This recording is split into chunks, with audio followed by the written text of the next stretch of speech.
is something profoundly humane and beautiful. You know, when you take everything away, what is life about? Is it just about surviving, as is the case for these two characters? Is it just finding food, trying to keep others from taking your food and your lives away?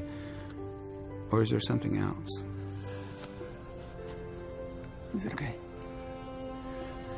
Okay. It's a journey, it's a kind of parable. I think it's also a morality tale.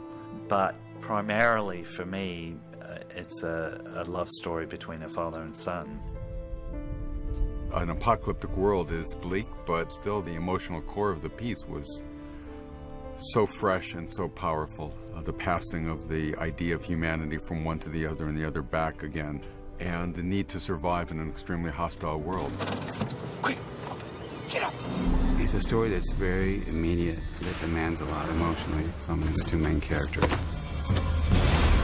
How do they preserve their humanity when they're chased and thieves rob them and there are people in dire straits all around them? There's no reason why anybody should be hopeful, and yet somehow they manage to cultivate some humanity against all the odds. Keep your head down! Not many good guys left, that's all. You have to watch out for the bad guys. You have to just keep carrying the fire. What fire? Fire inside you. The story relates on so many levels, and for me it was really that shining fire that he talks about, carrying the fire, that to me just represented the good in humanity that is there. It's just, we sometimes don't choose it, you know? I was lucky to be able to get a hold of Cormac McCarthy. We talked about my son and his son, and after I hung up I realized I really hadn't asked him any of the questions about the book. And I thought, well, you know, maybe I don't need to. The book is a love letter to America, the America that's disappearing. He writes with such incredible pared down clarity, you know. There's only ever a writer like that once every few decades, you know. Hemingway, Carver, Faulkner, and he's in the pantheon of those great American writers. You know, he's written books that deal with very brutal subject matter sometimes, you know, like No Country for Old Men. But he's a very tender-hearted person, and this book was dedicated to his son. That was amazing to see him with his son and realize that's where it all comes from. You know, his son actually calling him Papa and having the same sort of conversations. And, you know, he's quite open that a lot of those conversations actually come from him and his kid. I mean, there's a reason why this book was so popular. It's the book that has reached more people around the world and meant more in all cultures, because anybody in any culture can understand the concern that a father has for his child. The magic of the book is the situation. It hasn't got a complicated plot. It doesn't motor on plot or story. It's a bunch of propositions, really, which you have to kind of be convinced by.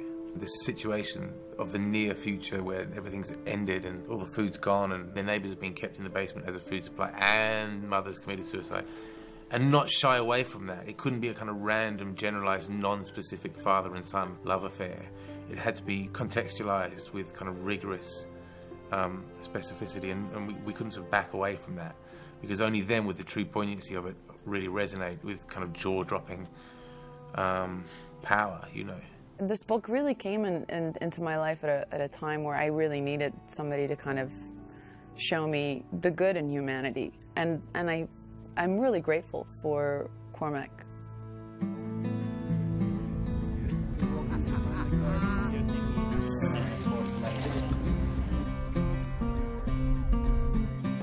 There's something about Viggo's face. It's so full of power and emotion and intensity. Just to watch him stay in that painful state of mind for such long periods of time, it was really humbling to watch as an actor. He immersed himself in that environment. He would step out into the rain and he would sleep in his clothes and he would be thrown out of places for being some homeless guy. What's on the other side? Nothing.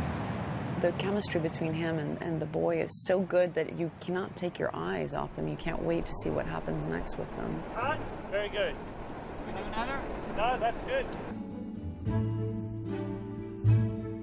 first rehearsal that we did, I saw that Charlize was committed 100%, and it was guaranteed by her playing it that she was going to go to an emotional level, the way the story required. She's someone that has already shown incredible range, and she is one of those actresses that really is able to transform and go to real emotional depths.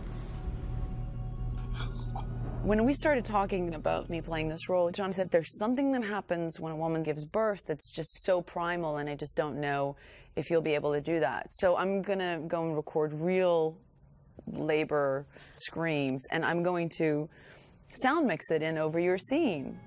And I went, what? That day was challenging on my voice, definitely, but I did it, and it's all me, and I'm very proud of myself.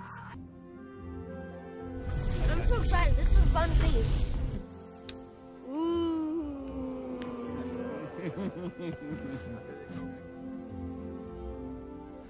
The thing that I was most concerned about over anything was how we could possibly get a boy to go through what that boy goes through and make it convincing. Action. He's gonna die. He's gonna die anyway. He's so scared. I'm scared.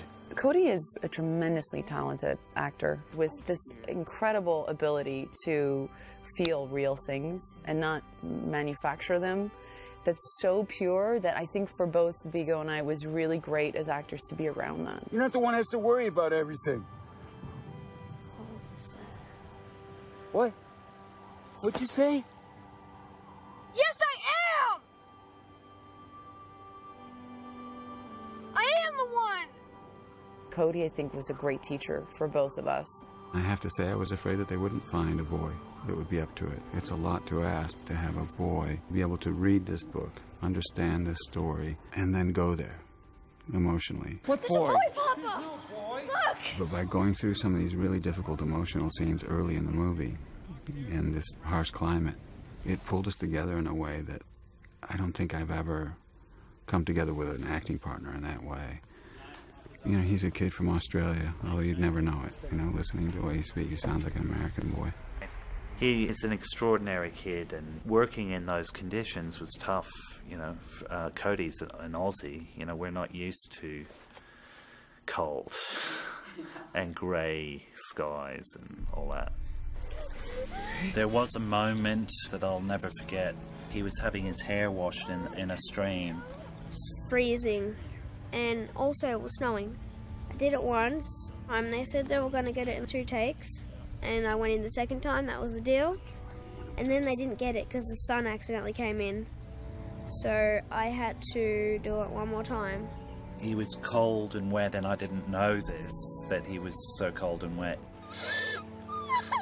And he started to cry for real, and I was thinking, oh shit, we better cut. And then I realized just before stopping that he was playing the scene even though he was really crying. Stop crying. And Viggo kept going. We gotta go now. And he played the whole scene all the way through. When you do stuff and it comes out naturally, things just happen. And you say stuff that you don't really mean to say, and it works. It was good.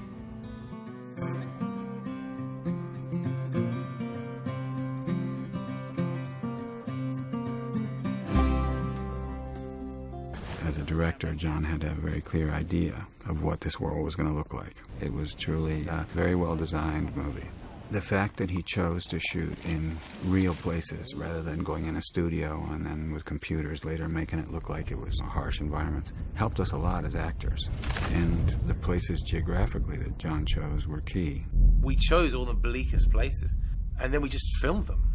We were looking at man-made disasters and a combination of environmental disasters like Katrina and Mount St. Helens. It was inspiring because it was like we could see the world of the book coming alive. You want to go in? We were kind of on a mission. We were on a mission from God to tell this unvarnished, you know, unadorned.